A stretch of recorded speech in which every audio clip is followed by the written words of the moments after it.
Hey there, guys, and welcome back to Blaze TV. It's Ed Kimberley and Stu Coles, as always. And our guest on this edition is returning forward from last year, Jack Hopkins. Jack, great to have you back on the podcast, sir. How's the summer been treating you so far? Been unbelievable, thank you. We're just on about the golf. That's pretty much all I can tell you, really. Just been working, doing the Kim Talberg workouts, which are not nice at all. And yeah, getting beat up there, getting beat up on the golf course so far. Yeah, I saw on his Instagram that he got you doing those last year. How you been finding them apart from tough, apparently? I absolutely love them. They're just all of them. I'm sort of like dripping with sweat. So I'm actually doing proper workouts. You know what I mean? Doing proper hockey stuff instead of just doing bench press and bicep curls. So I'm enjoying them. But some of them, I feel like everyone's looking at me in the gym like I'm a weirdo, which it's like I can't do anything about. So but yeah, they're good fun. I think he's going to probably, if he listens to this, take a recording of that and put it on his socials. So that's a pretty good review of them. Did he get you on the roof of the car park at any point? Because I saw he was taking guys up there as well. No, he took a lot of guys up there. No, but we did most of ours in the village gym. But there's enough room there for us to knock about and do some fun stuff. Fair enough. So apart from getting your butt kicked in the gym by Kim Talberg, that first year in Coventry, 4 years in the books. What were your overall thoughts on the year? It was an interesting one, wasn't it? It was definitely interesting. Yeah, I think I didn't know anywhere near as good as I wanted to do, sadly. But that's a good part about this year. I can maybe show I can do a lot more. But yeah, I enjoyed it. I met a lot of fun people. I had a lot of fun, but sadly it wasn't as good as I'd hoped. No, but I mean, as a team, it was a little bit interesting, wasn't it? Because I don't ever remember seeing a season where there were so many overtime games, so many comebacks. I just don't remember anything like it. Have you ever been involved in anything like that?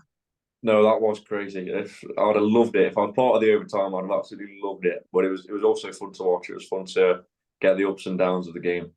But I've never been a part of anything like that at all. I don't know how many we finished on, but it was ridiculous. Yeah, I forget how many we finished on. You're right, but I think I seem to remember that Glasgow even had a couple more in OT than us, which is even more bananas. But That is ridiculous. yeah, it's nuts. But speaking of nuts, I think one of the most crazy games of that year was the that comeback in the Challenge Cup quarterfinal against Belfast. I mean, that must have been one of the biggest comebacks that you've been part of as a player, right? That was also nuts. Yeah, obviously I wasn't playing that much that game. I came back from GB, and I think Yep. Stewie had said me, Rips, and Archie were sort of on the bench for that game, sort of just cheering the guys on. But we didn't really have to. When they were scoring that many goals in 4 or 5 minutes, there was hard to enough. But that was also mind blowing. Yeah, I'd never been a part of that before. But why do you think it was that, this group this year that were able to, stick around in games like that, pick up points in OT, be able to come back in games against Belfast? What was it about them, do you think? I don't know. I think there's a lot of guys that enjoy hockey, not just there picking up a paycheck, if that makes sense. That happens, and I see that around a lot. But I think everyone wanted to win. Everyone wanted to actually enjoy themselves, and it meant something to everyone. I think that's pretty good to hear, actually. Yeah, I think that's quite astute. When we caught up in the summer, I don't think you'd stepped foot on the ice yet in a Coventry jersey. Obviously, you're making the switch from Nottingham. Now that you've got 12 months under your belt, what was the switch like? What was the adjustment period like? Was it fine? Did having Archie help? What was the overall experience? Um, I don't know. I find it all right, to be honest. I don't really think about stuff like that too much. I just sort of got on with what I was doing, just in a different coloured jersey, different place.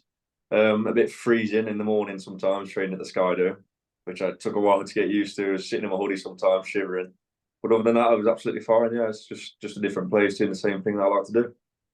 That's good to hear. I think I think it's wise if you can just land on your feet, right? I know some guys can take a little while to get settled in. And for those guys, having someone like David Clements around always helps. And it's great to see him get his testimonial for this coming season. And I imagine he was just integral, helping everybody acclimatize to Coventry last year.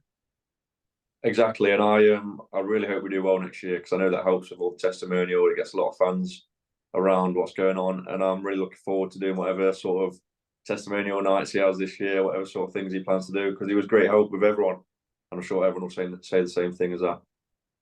Oh, for sure. And I don't think you're ever going to get away from this. You can't help where you're from and all. But being a Nottingham kid, your coach from last season, our coach last season, Danny Stewart, is going back to your hometown team to coach for the first a change in his coaching career in 8 years. How do you think Stewie's going to get on up there? And what was he like to have as a coach? I'd really got on with Stewie as much as it's probably bad to say. I don't think I played anywhere near as much as I should have. I really got on with him. He's a great person, but I think he's the same as me. He's just as I can't think of the word, but he just wants to win as much as I do. If you know what I mean. So I think it'll be good fun when we go and play him. He'll definitely want to beat Coventry, of course, but I want to beat Nottingham even more. So it'll be great fun. Yeah, they're going to be very competitive games for sure. Yeah, And just I think final one from me, Jack, as well. Speaking about winning, GB under 20s. I think that was your final year in the under 20s, right? Because yeah, you'll it be was too sadly. old. It's funny to think of you as being too old for something there, Jack. I've got to say, as still a young lad. But was that tournament a little bit mixed emotions because individually he did really well, 6 goals in 5 games, leading the tournament in goals, but just not being able to convert it into a gold medal. That was devastating. Obviously, the 3 years at 20s happened every time we lost by one game or one goal. That one was the worst. I think we was 3-1 up in the third period or so. I think it was about that, and it was horrible, absolutely horrible. I would have loved to get a gold medal on my last year, but sadly not. I had a lot of fun anyway, so I just take positive from that.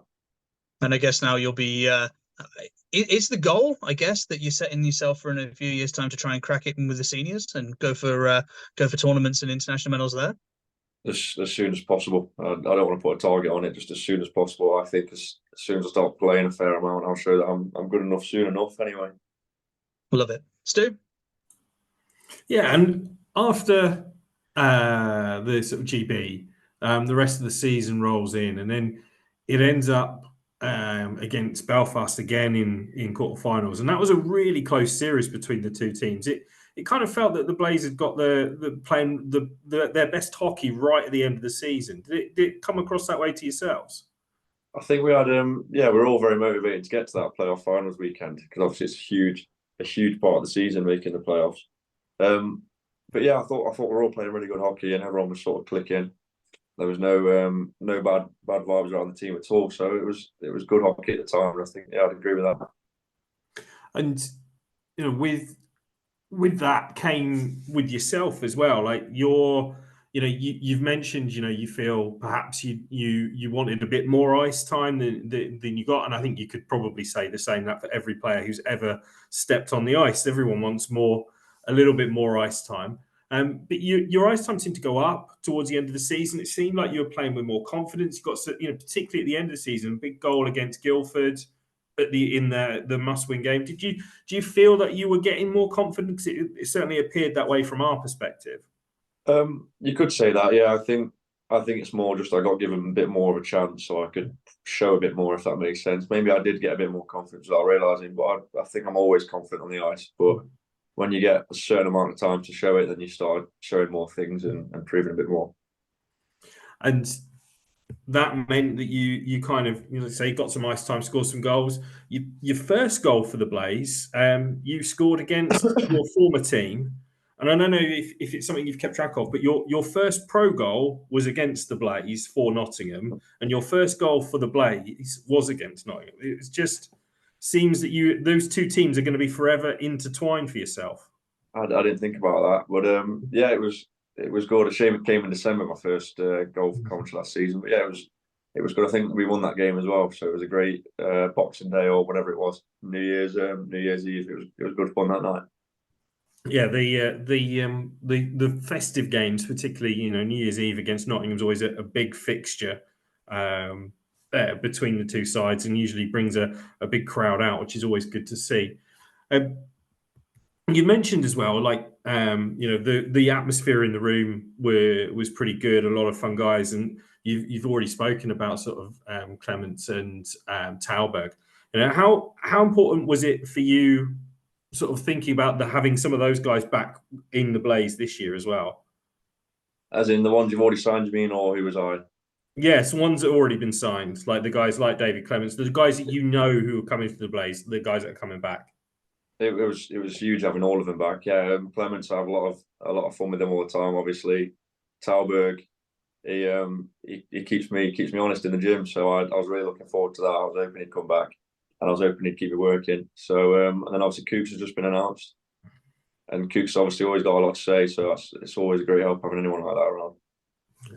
And why, particularly with the changing head coach, you've obviously spoken with Kevin Moore. What have those sort of interactions have been like, and why choose to come back to the Blaze for this year? Kevin Moore just seems really genuine to me, and obviously I want to play as much as possible, so I want someone I can sort of trust. So when I was talking to him, he seems like a good bloke. So that sort of made my decision for me, really. And your your development, and certainly development is you've sort of said has been quite key. Kevin has said the same thing about sort of player development as a whole. Are you setting any goals for the coming season, or do you think you'll be setting any targets, or is it simply just play more? I think it'll be simply just playing, yeah, because I've done that before, and you sort of get let down when it doesn't go so well at the start. So I don't know. I'll maybe set some close to the season, but for now, I'm just going to get on with it and hopefully enjoy the start, enjoy the middle, and enjoy the end of the year. But until that point, got a summer to fill and time away from the game. What does the summer look like for Jack Hopkins? Pretty boring, to be honest. I'm a bit of a loser. All I do is play hockey and golf, really. So I'm going to Corfu tomorrow, so I'll have a week there, and then after that I'll be back to training again, and hopefully we start getting ice around June time, like end of June. So hopefully I'll start proper training again then and get ready for the season. And any work in the meantime? Landscaping, yeah, I do this every year, so it's a really good fun job. I just sit in the sun most of the time, move a few bricks around, put a bit of sand here and there, and it's good fun. Physical work, which is I'm sure that the coaches will be pleased to hear about. I'm not entirely sure I agree with the sitting in the sun bit in the current state of affairs. It's been pretty wet and miserable of late. It has been, but when it is sunny, it's a lovely job. But at the minute, yeah, it's been a bit tough. More just sat there cold in my hoodie, but hopefully soon that'll change. So maybe it's acclimatizing. If you're cold in your hoodie during the summer, cold in your hoodie at the start of the slot training for the Skydome, maybe it's actually getting you more ready for the season than you thought. Exactly, yeah, that might be true. I was just going to say, you need to avoid the nail gun scene in Happy Gilmore, though. I don't think Nicky would want to have to deal with some rehab on that injury, eh? I won't do that, don't worry. Jack, it's been a pleasure to have you as always. It's really good to hear that you're obviously having a little bit of fun going away, doing a little bit of the day job, but still focusing on doing Kim's workouts. I'm sure Kevin will have sent you some stuff to be looking at. I know he's been sending some of the guys video already, and just be chomping at the bit to get back going in September. It's going to be fun. I'll definitely be ready when the time comes. Kim will make sure of that, and I'll make sure of that for sure. Brilliant, Jack. Great to see you as always, and we'll see you in a couple of months. Guys, thank you again for joining us here on Blaze TV. More of these podcasts to come in the next few days, just as and when the signings get announced. We'll see you on the next one. Until then, bye for now.